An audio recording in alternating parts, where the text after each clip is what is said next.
పరలోక రాజ్యము తమ దివిటీలు పట్టుకొని పెండ్లి కుమారుని ఎదుర్కొనుటకు బయలుదేరిన 10 మంది కన్యకలను పోలి ఉన్నది.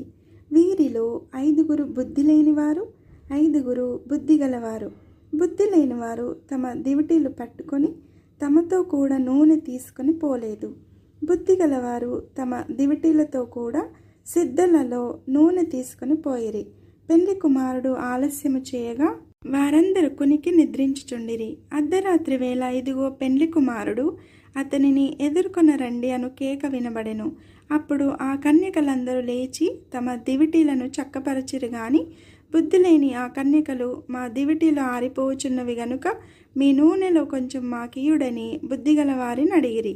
అందుకు బుద్ధిగల కన్యకలు, మాకును మీకును ఇది చాలదేమో, మీరు అమ్మవారి యొద్దకు పోయి కొనుక్కొనుడని చెప్పిరి. వారు కొనబోచుండగా పెండ్లి కుమారుడు వచ్చెను. అప్పుడు సిద్ధపడి ఉన్నవారు అతనితో కూడా పెండ్లి విందుకు లోపలికి పోయిరి. అంతటా తలుపు వేయబడెను.